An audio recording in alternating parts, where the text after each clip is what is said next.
Super prime time ചർച്ച തുടരുന്നു. Shri Varghese George, നിങ്ങളാണ് ഏറ്റവും കൂടുതൽ അബദ്ധത്തിൽപ്പെട്ടിരിക്കുന്ന പാർട്ടി. നിങ്ങൾ ഇവിടെ ഒരു പ്രത്യേക സാഹചര്യത്തിൽ പിളർന്നു മാറി. നിങ്ങൾ സോഷ്യലിസ്റ്റ് ജനതാദൾ എന്നൊരു പാർട്ടി ഉണ്ടാക്കി. പിന്നെ അത് JDUവിൽ പോയി ലയിച്ചു. ഇപ്പോൾ നിതീഷിനെ പുറന്തള്ളിക്കൊണ്ടുള്ളൊരു നിലപാടാണ് വീരേന്ദ്രകുമാർ എടുത്തിരിക്കുന്നത്. നടുക്കടലിൽ നിൽക്കുകയാണ്. എന്താണ് നിങ്ങളെ സംബന്ധിച്ച് ഇനി രാഷ്ട്രീയമായി മുന്നോട്ട് പോകാനുള്ള വഴി?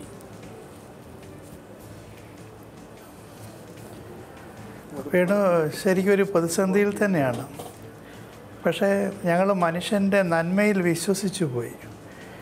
നിക്കോ കസിൻസാക്കിസ് ഗ്രീക്ക് നോവലിസ്റ്റ് പറഞ്ഞിട്ടുണ്ട്, ദൈവം എല്ലാ മനുഷ്യരിലും മനുഷ്യനെ സൃഷ്ടിച്ചപ്പം നെഞ്ചിൻ്റെ ഉള്ളിൽ ഒരു ചെകുത്താനെ കൂടെ സൃഷ്ടിച്ചിട്ടുണ്ടെന്ന്. ആ ചെകുത്താൻ്റെ രൂപമാണിപ്പം നിതീഷിൻ്റെ രൂപത്തിൽ പുറത്തിയാടിയിരിക്കുന്നത്. അതുകൊണ്ട് മനുഷ്യൻ്റെ ഹ്യൂമൻ പേഴ്സൻ്റെ നന്മയിൽ വിശ്വസിച്ച് ഞങ്ങൾ ശരിക്കും ഒരു പ്രതിസന്ധിയിലാണ് വന്നിരിക്കുന്നത്. പക്ഷേ ഞങ്ങളുടെ മുമ്പിൽ ഇപ്പോൾ 2 ഓപ്ഷനാണ് ഉള്ളത്. ഒന്ന്, 2-3 രാജ്യസഭാ അംഗങ്ങൾ ഇപ്പോൾ തന്നെ പരസ്യമായിട്ട് രംഗത്ത് വന്നിട്ടുണ്ട്. കേരളത്തിൽ ശ്രീ വീരേന്ദ്രകുമാർ വന്നിട്ടുണ്ട്. ശരത് യാദവ് ഉറച്ചു നിൽക്കുമോ എന്നെനിക്കറിയില്ല. ശരത് യാദവും ഇന്ന് രാവിലെ അദ്ദേഹത്തിൻ്റെ അഭിപ്രായ വ്യത്യാസം പറഞ്ഞിരുന്നു. ഞങ്ങൾ വിവിധ സംസ്ഥാനങ്ങളിലെ കടകളുമായിട്ട് ബന്ധപ്പെട്ടുകൊണ്ടിരിക്കുകയാണ്. അങ്ങനെയാണെങ്കിൽ നിതീഷ് കുമാറിൻ്റെ ഇന്നത്തെ തീരുമാനത്തോട് വിയോജിക്കുന്ന ജനതാദൾ ഘടകങ്ങളുടെ ഒരു ഫോർമേഷൻ ഞങ്ങൾ നടത്താൻ ആലോചിക്കും.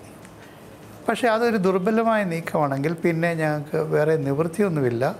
കേരളത്തിലെ ഞങ്ങളുടെ പാർട്ടിയെ കൺസോളിഡേറ്റ് ചെയ്യാൻ വേണ്ടി, ഇവിടുത്തെ സോഷ്യലിസ്റ്റ് ആശയക്കാരെ ഉറപ്പിച്ചു നിർത്താൻ വേണ്ടി പ്രാദേശിക തലത്തിൽ ഒരു സോഷ്യലിസ്റ്റ് പ്രസ്ഥാനം രൂപീകരിക്കുക എന്നുള്ളതാണ് ഞങ്ങളുടെ മുമ്പിലുള്ള മാർഗം.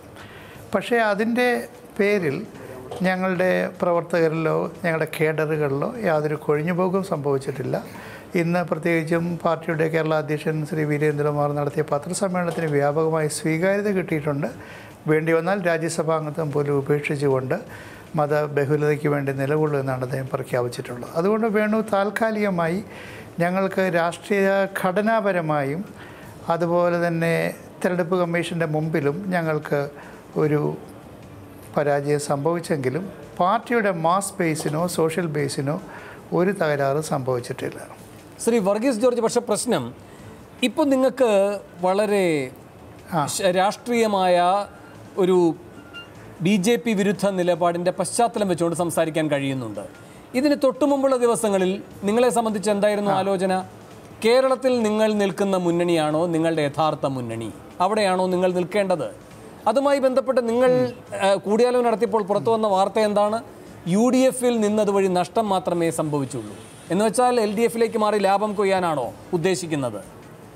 അപ്പോൾ ഇവിടെ നിങ്ങൾ കേരളത്തിൻ്റെ രാഷ്ട്രീയ സാഹചര്യത്തിൽ ഈ പറയുന്ന തരത്തിലുള്ള ഒരു തരം ഭീഷണിയും നേരിടാതിരിക്കുന്ന ഒരു സാഹചര്യത്തിൽ, ഒരു മഹാസഖ്യമൊന്നും വേണ്ടാത്ത സാഹചര്യത്തിൽ അവസരവാദപരമായി നിങ്ങൾ ചിന്തിച്ചില്ലേ?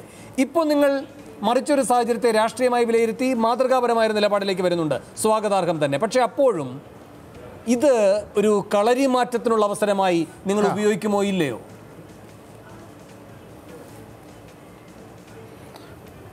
വേണു ഇപ്പോഴത്തെ ഒരു പോളിറ്റിക്സിനെ ഒന്ന് മനസ്സിലാക്കണം.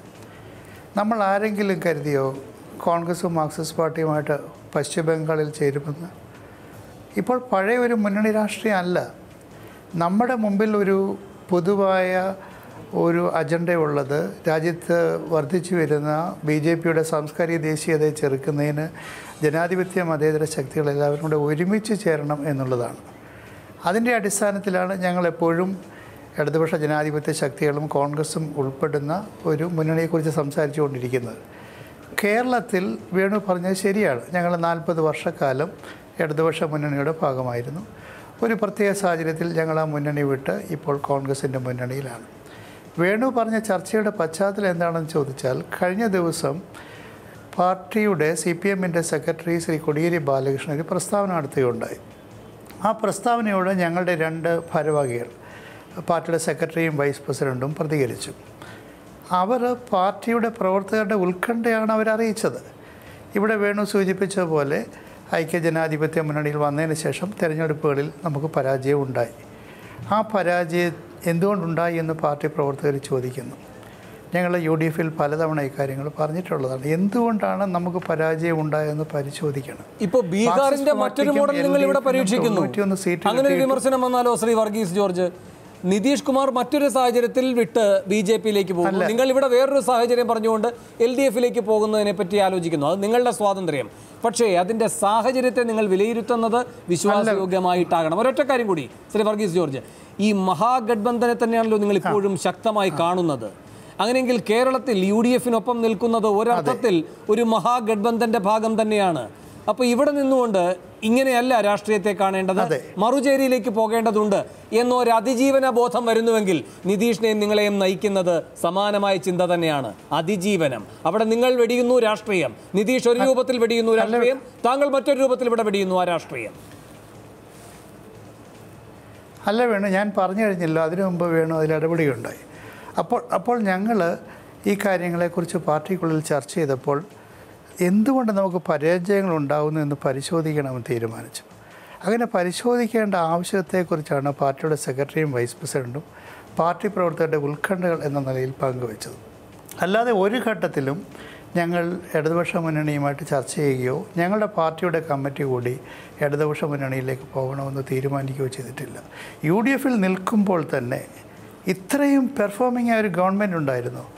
രാജ്യത്ത് 5% വളർച്ചയുള്ളപ്പോൾ കേരളത്തിൽ 7% ഗ്രോത്ത് റേറ്റ് ഉണ്ടായിരുന്നു.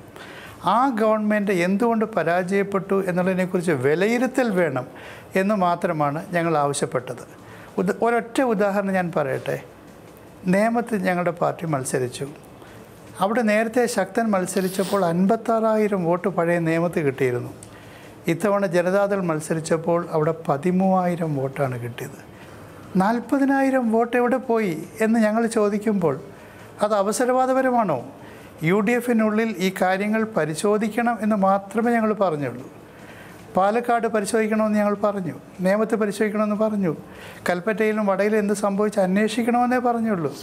മാർക്സിസ്റ്റ് പാർട്ടി 91 സീറ്റിൽ പരാജയപ്പെട്ടപ്പോൾ 3 സീറ്റിൽ, വാമനപുരം ഉൾപ്പെടെയുള്ള 3 സീറ്റിൽ എന്തുകൊണ്ട് പരാജയപ്പെട്ടു എന്ന് അവർ കമ്മീഷനെ വെച്ച് അന്വേഷിച്ചു.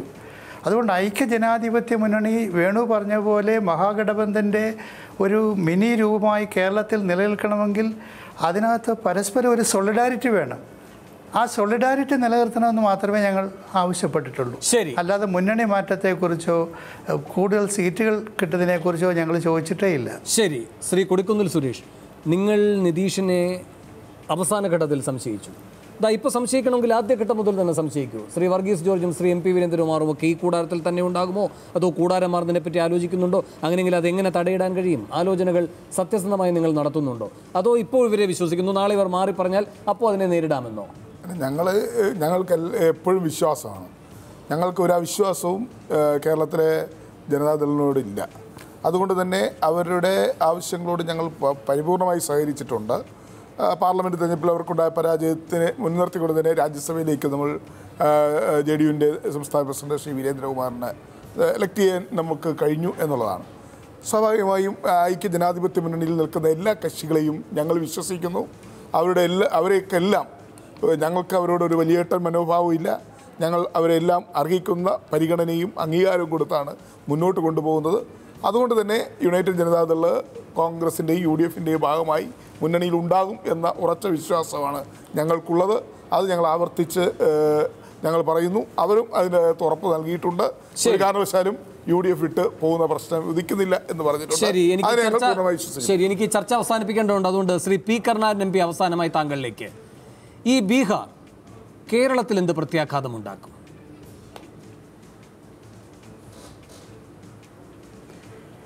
കേരളത്തെ സംബന്ധിച്ചിടത്തോളം ഇവിടെ സൂചിപ്പിച്ചതുപോലെ വീരേന്ദ്രകുമാർ ഉൾപ്പെടെയുള്ള ആളുകൾക്ക് ഒരിക്കലും നിതീഷ് കുമാറിൻ്റെ ഈ സമീപനത്തോട് യോജിക്കാൻ കഴിയുമെന്ന് എനിക്ക് തോന്നുന്നില്ല. പിന്നെ അവർ LDF-ലേക്ക് വരുമോ UDF-ലേക്ക് വരുമോ എന്നുള്ളത് മറ്റൊരു കാര്യം, അതിൽ തന്നെ നിൽക്കുമെന്നുള്ളത്. പക്ഷേ നിതീഷ് കുമാറിനടുത്തുള്ള ഈ സമീപനം കേരളത്തെ സംബന്ധിച്ച് ഇടതുപക്ഷ ജനാധിപത്യ പ്രസ്ഥാനങ്ങളാകെ ശക്തമായിട്ട് എതിർക്കുന്ന ഒന്നായിട്ട് തന്നെയാണ് മാറുക. രാജ്യത്തെ സംബന്ധിച്ചിടത്തോളം വർഗീയതയ്ക്കെതിരായിട്ട് ഉയർന്നു വരുന്ന ഒരു വലിയ സമീപനം നമുക്ക് കാണാൻ വേണ്ടി കഴിയും. അത് യഥാർത്ഥത്തിൽ മോഡിക്കറിയാം. അതുകൊണ്ട് തന്നെയാണ് ഇവിടെ സന്തോഷം സൂചിപ്പിച്ചതുപോലെ എങ്ങനെയാണ് ഞങ്ങൾക്ക് എതിരായിട്ട് ഏതെങ്കിലും ശക്തി വരുന്നത് അതിനെ തകർക്കാൻ ഓരോ സ്ഥലത്തും അത് CBI ആയാലും അതല്ലെങ്കിൽ മറ്റു രീതിയിലുള്ള ഇടപെടലായാലും അതവർ നടത്തിക്കൊണ്ടേയിരിക്കും. പക്ഷേ കേരളത്തെ സംബന്ധിച്ച് ഒരു തരത്തിലും ഇപ്പോൾ BJPയോടൊപ്പം പോയി നിതീഷ് കുമാർ എന്നുള്ളത് കൊണ്ട് കേരളത്തിൽ RSSന് ഒരു മുന്നേറ്റം ഉണ്ടാക്കാൻ കഴിയില്ല, BJPക്ക് മുന്നേറ്റം ഉണ്ടാക്കാൻ കഴിയില്ല. BJPയുടെ ഒരു പാളയത്തിലെ പട ആരംഭിച്ചിരിക്കുകയാണ്. അത്ര വലിയ തകർച്ചയിലേക്ക് ഈ അടുത്ത് വന്ന കഴിഞ്ഞ അഴിമതി പ്രശ്നങ്ങളും കാര്യങ്ങളും കൊണ്ട് അതിനെ എത്തിച്ചിരിക്കുകയാണ്. ശരി, വളരെയധികം നന്ദി. ചർച്ചയിൽ പങ്കെടുത്ത എല്ലാവർക്കും. സൂപ്പർ പ്രൈം ടൈം അവസാനിക്കും.